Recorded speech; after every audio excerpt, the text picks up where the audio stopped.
para su desarrollo. Bienvenidos a GPS Audiovisual Radio, con la producción periodística de Norberto Chap, la conducción de quien les habla, Julia Montesoro, en los controles Gonzalo Sorais y en la dirección artística Jessica Bernardú. Vamos ya a nuestra primera nota de hoy.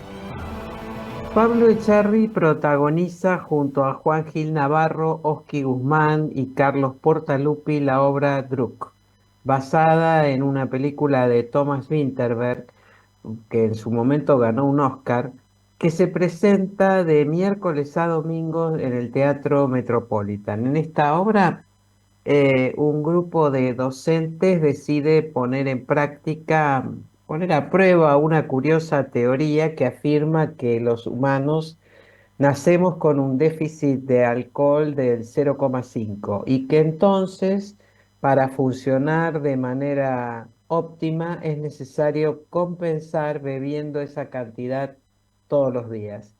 Estamos con Pablo Echarri, es un gran gusto recibirte aquí en GPS Audiovisual Radio. Pablo, ¿cómo estás?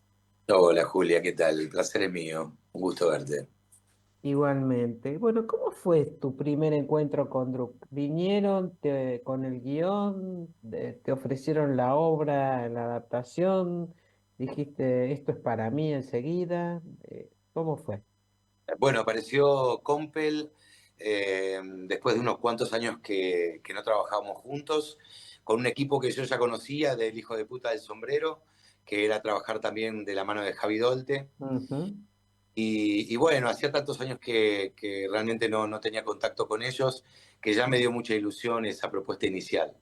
Después, claramente, el hecho de que lo que me ofrecieran fuese un texto que originalmente, sabes vos, Julia, que fue una obra de teatro, luego fue Ah, película, y ahora esta es la adaptación, digamos, por primera vez fuera de las manos de Winterberg. Esta es la primera adaptación que se hace en el mundo.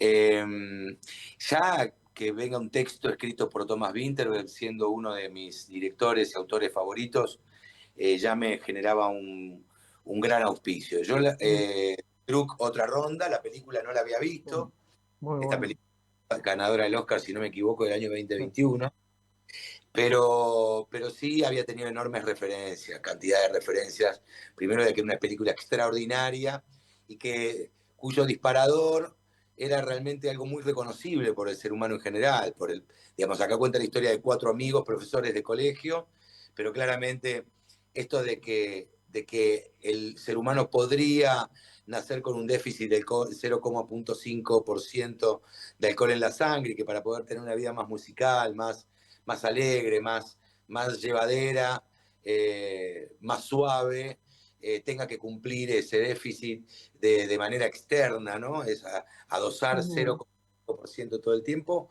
Parece una propuesta que todo el mundo va a entender de qué se trata. De hecho, todos los amigos y las amigas que se juntan y que buscan en algún momento entrar en la conversación y contarse cosas de sus vidas y tal vez liberar un poco liberar un poco sus corazones, el vino sobre la mesa siempre ha sido un Mm, gran acompañante, ¿no? Bueno, estos cuatro profesores, a través de una teoría que habrá que comprobar si existe o no. Yo creo que es solo un disparador. sí, Creo sí, que sí. lo maravilloso de Winter es que utilizó un disparador absolutamente creíble para, para iniciar un camino y un juego de pura diversión, pero de hondo dramatismo también, Sí, ¿no? tal Bueno, cual. no había leído la obra, no había leído el texto, no había visto la película, perdón.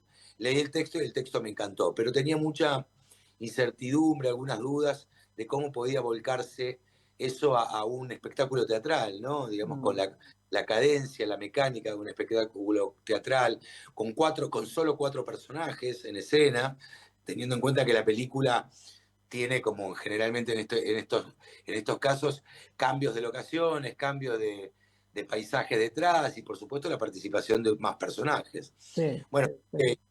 es extraordinaria y logró una síntesis teatral fantástica, fantástica porque Mm, ujú. nosotros de miércoles a domingo, qué es lo que le pasa al público, cómo el público se sumerge en una historia de pura diversión, porque son estos cuatro borrachines amigos que están atravesando a partir de sus 50 años crisis de todos los colores. Martín, en su caso, está atravesando casi a punto de la separación con su mujer, la indiferencia de sus hijos, adolescentes, la frustración que está causando su oficio de profesor. Entonces se encuentran tal vez en ese disparador del 0,5 la posibilidad de recuperar un poco de brillo que han perdido los años. Ya el disparador es extraordinario. Sí, La obra, vos has visto la película, no sé si has podido ver la sí, obra. muy buena. No, la obra no, pero la película sí. Tenés que venir a ver la obra, Julia. Sí. Logra un nivel de identificación y de diversión con el público, ya que Dolte utiliza la ausencia del alumnado, lo utiliza el espectador, ¿no? Hay algo ahí de cierta ruptura con la cuarta pared que se da en un momento determinado, que genera un estado de fascinación, Mm, ¿no?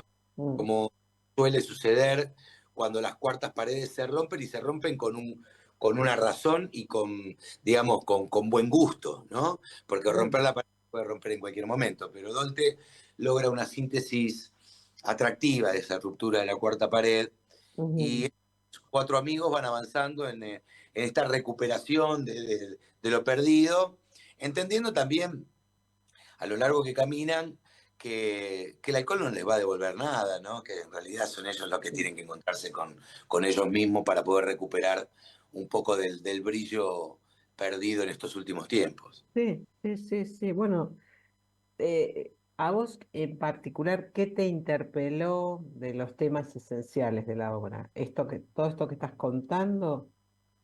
Sí, claro, lo principal, llegar a los 50 años, uno irrefrenablemente a los 50 años mira hacia atrás y hay mucho camino recorrido. En mi caso hay mucho cumplido, ¿no? Hay muchos sueños cumplidos, hay muchos objetivos que fueron puestos en proyección y que se han cumplido, otros que no. Y uno inevitablemente a los 50 años hace una retrospectiva y un análisis de qué cumplió, qué hizo, qué logró y qué no. Sí. Y muchas veces eso que soñaba uno de joven, que a los 40 años aún no se pregunta si ha sido cumplido, todavía hay un poco de hilo más en el carretel, a los Sí. 50 inexorablemente uno puede eh, trazar una conclusión un poco más ajustada de qué lo que no cumplió, si verdaderamente ya tiene posibilidades de hacerlo, ¿no? Ujú, O ujú. lo que olvidó y de lo que se alejó, cuánta culpa y cuánta responsabilidad tiene de que esa situación familiar, ese vínculo familiar esté desgastado, esté casi roto, ¿no? Que cuánto depende de uno que esas cosas lleguen hasta ese punto. Y Sí. bueno, también cuando uno mira hacia atrás, también mira hacia adelante. Cuando uno llega a los 50 años, ya claramente ya no está en la mitad de su vida. Ya no son los 40 donde uno puede vislumbrarse o desear llegar a los 80 y donde claramente está en ese punto medio. Los Sí. 50 ya se ponen claramente un poco más cerca del final Un poco y más adulto, ¿no? sin duda, Sí, sí, sí. claramente más adulto y también con la necesidad de dosificar la energía, ¿no? Uno hasta Mm, los 40 tiene tiempo de gastar un poco de energía de más. Ya a los 50 ya no. Entonces, esos replanteos, uno se replantea porque empieza a darse cuenta de cuáles fueron los errores que cometió, cuáles fue lo que uno cometió, ¿no? Porque uno mm. siempre tiene la posibilidad de echarle la culpa a los demás. Sí, Pero sí, sí. revisa hacia atrás, y Druck propone eso, empieza a ver cuáles son los errores cometidos por uno. Y bueno, y la intención o la posibilidad fáctica de poder resolverlos, o por lo menos de ajustarlos, ¿no? Mm, Y darle un nuevo camino a este tiempo, a este segmento de tiempo que tenemos por delante. Sí o sí, a los 50 años tenés que resolver cosas en lo personal. Y Druck lo que señala es eso. Martín comienza enojado con la vida, enojado con su familia, porque frustrado. pone la responsabilidad hacia afuera, como muchos de nosotros hacemos en un tiempo determinado, y a medida que avanza el camino, se termina dando cuenta un poco de cuáles son los errores que cometió, y bueno, vamos a ver si está a tiempo de resolverlo o no, Ujú, ¿no? ujú. Bueno, Druck deja expuesto, además de los códigos de la amistad entre varones, la inexorabilidad del paso del tiempo, ¿no? Esto de lo que comenzabas a hablar recién. ¿El paso del tiempo a vos te puso alguna vez o más de una vez frente a una crisis existencial?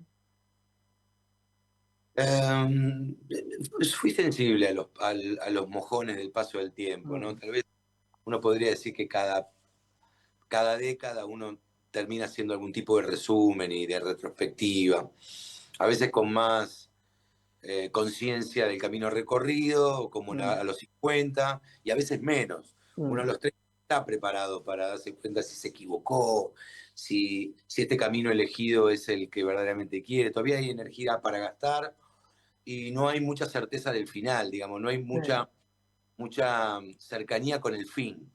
Los 50 te van acercando a ese fin y van haciendo una síntesis muy ajustada, por lo menos en mi caso, de lo no cumplido, si hay posibilidades ujú, verdaderas de ujú, realizarlo, y en el caso de no haberlo realizado, el reformularse los objetivos, ¿no? Uno tiene ujú, posibilidad de reformulárselo. Yo soy un tipo afortunado, Julia. Lo he sido a lo largo de mi vida, he tenido una vida extraordinaria, desde el comienzo de mis tiempos en Villa Domínico hasta cuando empecé a transitar mis primeros pasos solos, cuando me fui a vivir solo a los 23 años. He cumplido sueños en lo profesional, en el oficio. He cumplido el sueño de tener una familia maravillosa, la disfruto día a día, una esposa única, a mi vieja conmigo, mis amigos, haber construido con mis amigos mucho y haberme equivocado y haber corregido. Entonces, en mi retrospectiva, cada 10 años han sido bastante positivas en el caso de que al no haber dejado tantas cuentas pendientes, mm, podía centrarme en lo mal hecho, ¿no? En lo mal hecho ujú, y de tratar de resolverlo en tiempo y forma, digamos, de ser consecuente con ese deseo de poder resolverlo para poder aprovechar el tiempo que queda hacia adelante. ujú, Así que eh, yo y sigo siendo afortunado, Julia, sigo siendo afortunado, tengo unos hijos maravillosos, hace 18 años que gestiono política sectorial, he llevado adelante, he podido cumplir el sueño de la producción, he podido estar claro, en los tres medios, en el cine, el teatro, en la televisión, con la misma importancia, lo sigo haciendo, me he podido expresar políticamente y sentar posición, que era lo que yo necesitaba en un momento determinado de mi vida, hacer y lo he hecho y no muerto en el intento. mm, Entonces, estoy muy conforme con. Cada vez que hago estas retrospectivas, el haber es mucho más grande que el debe y me da la posibilidad de corregir esos debes que existen, pero bueno, yo tengo la expectativa de tener una vida cada vez mejor, ¿no? Y ujú, cada vez conformarme con menos y cada vez ser un poco eh, más condescendiente con lo que quiero de esa vida y ser un poco más dedicado, más más, cercano a lo que más quiero. despojado, ¿no? También uno empieza a ser más despojado. ¿No? Cuando transita la juventud, eh, sobre todo cuando tenés la posibilidad de vivir la vida que yo viví, dedicándome a lo que amé hacer. eh, la verdad es que quiere siempre un poco más, ¿viste? O sea, Mm, los logros, los logros, el éxito, el beneplácito del éxito se va rápido y uno va una búsqueda medio alocada de mm, algo nuevo y más y un poco más. Y con el tiempo, otra de esas retrospectivas que uno hace y que se hacen en Druk también, es que necesita menos para poder ser feliz. Y claro, bueno, yo camino también. claro. Bueno, justamente te iba a preguntar, en esta revisión que propone la obra, o al menos tu personaje, y en esta revisión que haces vos con vos mismo, ¿no? Te replanteaste el costo de la fama, ya que hablas bueno, vos tuviste una fama muy temprana, mucho éxito en todo lo que hacías. lo que haces, el peso de cada opinión tuya, el deseo de seguir en la profesión o apartarte, ¿te replanteaste todas esas cosas también en estos balances o no? El replanteo con respecto a veces el replanteo que vino en algún momento de mi vida, en sobre todo momentos muy negativos, fue el tema de la exposición, ¿no? Mm, Si, mm, si el beneficio de la exposición y el beneficio, si había sido verdaderamente beneficioso el camino que había tomado, ¿no? Digamos, como te decía, estoy feliz por la carrera que logré hacer y que sigo haciendo, el camino que voy transitando, pero en un momento sufrí algunas pérdidas un poco dolorosas y me pregunté si verdaderamente había valido la pena la elección, si lo que había perdido en esos momentos de pérdida no había sido más grande que todo lo que había ganado.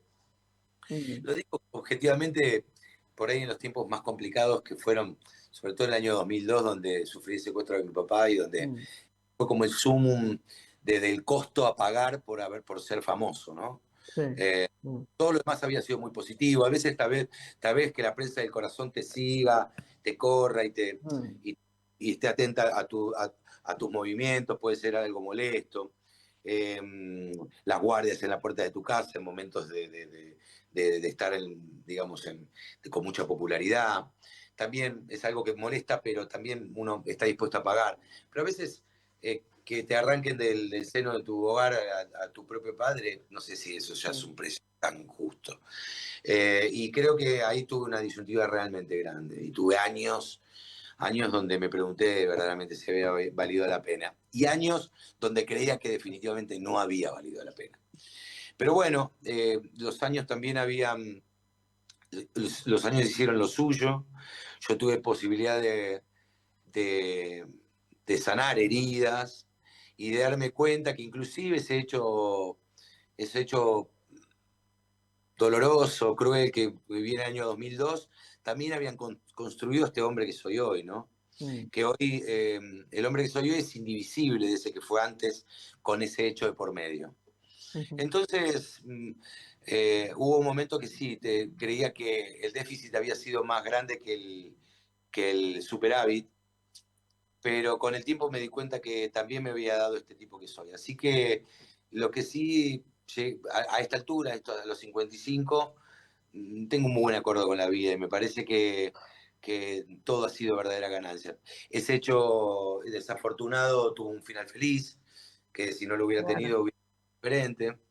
Entonces creo que estas retrospectivas que he hecho a lo largo del tiempo han dejado un saldo netamente positivo.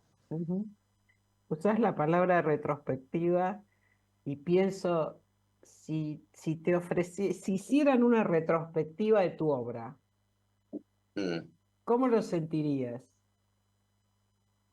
Innecesario.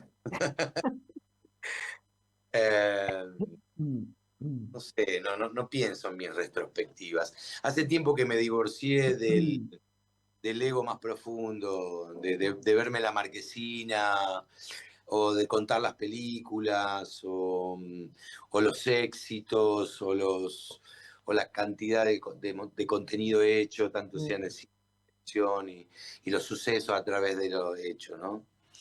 Me parece que mi vida ha terminado siendo también más valiosa que el mero hecho de estar en la tele, en el teatro o en la televisión. Creo que mucho de lo muy bueno que hice lo hice fuera. Una es definitivamente mi familia. mm, Y otra claro, es la construcción de Sagay. Sagay, los mm, 19, casi 19 años de la existencia de Sagay, hicieron que compitieran muy cabeza a cabeza con mi carrera artística. Casi te diría que si miro hacia atrás, te diría que si hablamos de valor, por el valor que existe dentro, que tiene dentro de un colectivo diezmado, castigado, más ni hablar en este momento, ¿no? sí. Donde aparte estamos siendo perseguidos. Eh, Perseguidos y, digamos, aprisionados y silenciados, ¿no? Por todo lo que ya sabemos, por el ataque general, la cultura en general, pero a los actores en particular. Me di cuenta que mucho de lo realizado bien tuvo que ver con lo personal. Lo personal y lo estrictamente político. Entonces, no espero retrospectivas. Creo que hay cosas buenas que he hecho, creo que hay cosas, todo lo valoro, porque fueron pasos dados a 100% a conciencia, pero Claro. creo que hubo contenidos y materiales muy trascendentales, como pudo haber en la televisión, como pudo haber sido Montecristo, pudo haber sido Resistiré, Resistiré. o El Elegido, o la primer tira que hice con Nancy, en Los Buscas, que fue lo que me dio la gran apertura. En cine creo que he hecho películas muy interesantes, muy interesantes. Realmente muy interesantes, como Crónica de una fuga, como El Método, como Plata Quemada, como Papeles en el Viento, como la última, el Silencio del Cazador. Algunas otras también que me estoy olvidando El kiosco. El el kiosco. kiosco, El hermosa, kiosco. de Pablo Pérez, y Gran algunas, película. ¿eh? Gran película el kiosco. Y creo que en teatro también he transitado Ujú. otro tramo, pero yo me considero un laburante de esto. La verdad que siempre hablo de oficio, nunca hablo. Recién dije profesión y me equivoqué, porque siempre hablo de oficio. Siempre, yo creo que este es como el oficio de un zapatero, como el oficio de un plomero. Mm. Digo, he hecho algunos trabajos mucho más trascendentes que otros, pero mi oficio me sigue dando de comer y yo sigo respetando los compromisos laborales. Doy absolutamente todo cuando tengo la posibilidad y cuando tengo que subirme al escenario o colocarme delante de la cámara. Lo doy también cuando estoy detrás de la cámara como productor. Eh, pero a la vez soy muy consciente de los cumplimientos del oficio, ¿no? De tener la letra sabida, de llegar Mm. temprano, de cumplir con las labores por las que fui contratado, de generar un buen clima de trabajo, de ser generoso con mis compañeros, de construir desde ahí y no desde otro lado. Entonces, cuando yo ya después de 55 años, más de 30 de carrera,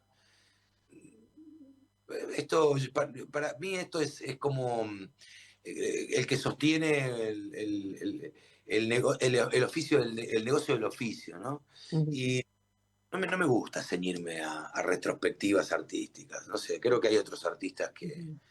que por ahí vale más la pena hacer ese tipo de No sabes, puede pasar en algún momento.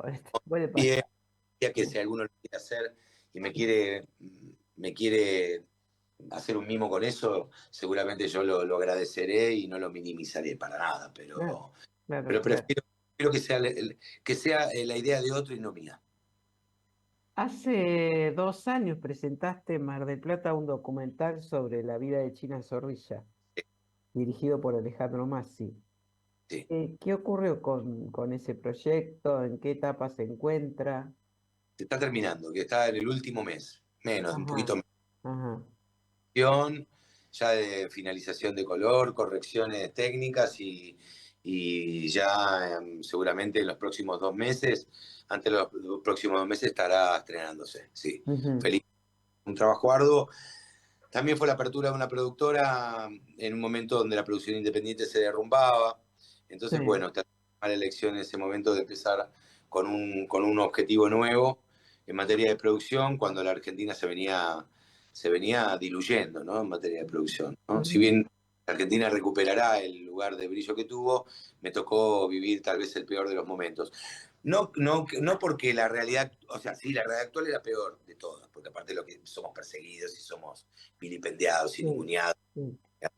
totalmente segregados. Pero la decadencia en el sector, sobre todo audiovisual, venía en franca decadencia. Ujú, ujú, Paso lento pero firme. ujú. Que bueno, en fin, ¿no? Todo trabajo que hagas dentro de una productora está atravesado por eso. Una vez que termine el documental, ahí frenaré con la producción hasta nuevo aviso, hasta ver la posibilidad de Ah, que antes sea claramente mucho más auspicioso. Sí, pero bueno, también este último tiempo he podido tener alguna experiencia ahí en las plataformas, en Disney, la posibilidad de poder hacer la serie que hice de Camaleón para Disney Plus, que toca sí, un tema tan profundo y tan sensible como es el abuso, ¿no? O la sí. relación hombre mayor que sistemáticamente se acerca a niñas menores para satisfacer sus deseos y cómo de alguna forma la sociedad lo comprende y lo acepta de una forma sospechosa y cruel, ¿no? Lo Y naturaliza. nunca termina de, digamos, de tratarlo como verdaderamente se merece. Esa serie me ha dado que hablar, me está trayendo muchas satisfacciones, Camaleón, porque realmente toca un tema muy importante y porque dentro de la plataforma está teniendo una performance importante también, así que eso Ujú, ujú. muy bien. Pablo, vos hiciste, tus tres últimas películas fueron El silencio del cazador de Martín de Salvo, la Ujú. comedia dramática El kiosco, Sí, que fue muy buena, No soy tu mami, y después de eso ya no volviste al cine. ¿Eso fue una no. decisión que tomaste, basta de cine?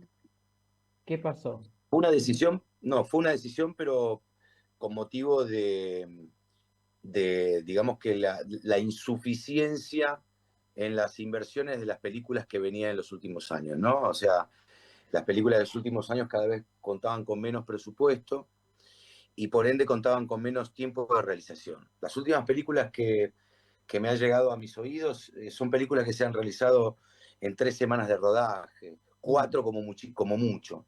No es para decirte que el resto de las películas, El silencio del cazador o El kiosco, tuvieron entre 5 semanas y pico y 6 semanas. Todavía eran un número lógico, ¿no? Un número sí, importante para poder generar un contenido de cierta dignidad en factura visual, de cierta dignidad artística. Después, digamos que lo que tuvo que ver con el impulso cinematográfico en la Argentina empezó a tener las dificultades de un fondo cinematográfico cada vez más exiguo, más pequeño. ujú, Eso hacía que, divididos en tantas cantidades de películas, el, eh, el fondo que tocaba cada una de las películas era un fondo bastante pequeño. Entonces, se venían produciendo películas y filmando en muy pocas semanas. Yo soy de la idea que nada se puede filmar muy interesante, sobre todo guiones que son creados para más semanas, que luego son claro, reformados con el afán de meterse en menos tiempo. Entonces, ahí lo que se ve claramente, se vislumbra la dificultad concreta de poder llegar a digamos, a un contenido acabado y digno para ser mostrado. Entonces, bueno, yo decidí a partir de eso no participar más en ninguna de las películas que me venían ofreciendo porque tenían alguna de esas, la mayoría de esas características. Y bueno, lo que sí estoy trabajando ya hace 18 años y hace 10 para tratar de revertir esa situación, ¿no? ujú, Dentro de Sagai. O sea, lo que buscamos es conseguir las herramientas necesarias como para volver a tener la posibilidad de filmar películas en una cantidad de tiempo que sea lo necesario como para salir a competir con distintos contenidos en el mundo. Así ujú. que eso fue lo que discontinuó un poco mi carrera cinematográfica. Eh, Fue una Sí, decisión, pero también fue una decisión a través de la debacle que había en ese sector. ujú, ujú. Sí, y bueno, a lo que se sumó la situación de desfinanciamiento absoluto del cine, ¿no? En la que estamos hoy. Claro, a esa Sin situación de caída, de una lenta caída, pero constante a lo largo de los años, se sumó la llegada de un gobierno ultraconservador que vio al sector cultural, pero al sector audiovisual en particular, como un enemigo a combatir, ¿no? mm, Empezó a poner foco en las películas, supuestamente en la construcción de películas que no veía nadie, entendiendo que la ley de cine, el espíritu de la ley de cine es acompañar a los creadores y a los talentos incipientes, ¿no? Y no colocar sí, los fondos al servicio de los que más gente meten en el cine. O ujú, sea, ¿para qué nosotros necesitamos que una película con una espalda financiera sólida pueda, y por ende la posibilidad de promoción para que llegue al público y por ende también la posibilidad de tener una taquilla, qué necesidad tiene esa película antes que otras de recibir un subsidio del instituto? Este gobierno de ultraderecha vino a cambiar el paradigma, ¿no? De dejar de apoyar mm, a los creadores incipientes, a los nuevos, a los talentos jóvenes y colocar los fondos el día que los coloque, porque hoy por hoy no está asignando sí, hoy no está ninguna película a ocurriendo. nadie. Así que Exactamente. cuando los coloque, ya dijo y ya digamos, lanzó resoluciones que lo que hará es apoyar a las películas que más taquillas tienen. A ver, nosotros nos dimos cuenta que, que hablar con este gobierno es como hablar con la pared, no tenemos posibilidad de generar un diálogo o la intención de la comprensión de que esta ley de cine nació para impulsar a los talentos creadores, a los nuevos, a los buenos, a los que deben ser impulsados. Y bueno, lo que estamos esperando es que se agote este modelo para luego nosotros volver a encontrar una síntesis mucho más representativa de lo que debe ser una ley de cine y lo que debe ser un instituto como funciona el resto en el mundo, ¿no? El impulso de los grandes talentos, de los talentos ya instalados, el impulso de los talentos nobles, de los talentos que aún no son conocidos, para que el día de mañana puedan llegar a ser tomados por las plataformas y por las grandes casas productoras. Sí. Las grandes casas productoras tomarán a estos nuevos talentos en la medida que vean que funcionan y que sirven en sus óperas primas, en sus cortometrajes, en sus películas iniciáticas. Pero bueno, sabemos que esto es un tiempo de lucha, de no aflojar, pero tampoco de salir a negociar nada con estos gobiernos de ultraderecha que lo que buscan es claramente la destrucción del sector. No, en todo caso, seguir haciendo, ¿no? Y seguir haciendo, lo que pasa no es que no es Seguir a costa de haciendo. cualquier cosa. No, A ver, claro, claro. yo conozco una cantidad de creadores que han puesto sus películas, han puesto sus casas a hipotecarse para hacer una película. Lo he arrancado con mis comienzos en el cine era cuando los creadores hipotecaban sus casas para poder filmar sus películas. Por suerte eso se resolvió, eso dejó de existir, Ujú. pero ahora se intenta volver a lo mismo. Pero bueno, debemos atravesar este gobierno que le da la espalda a la cultura en general y al audiovisual en particular. Y cuando tengamos una nueva oportunidad, lo que haremos es generar un espacio de construcción acorde a los tiempos que corren y que mantenga el espíritu que tiene que mantener, ¿no? Que es de apoyar a los creadores jóvenes y Sí, nobles, y a los buenos, a los talentosos. exactamente. Bueno, Pablo Echarri, coprotagonista de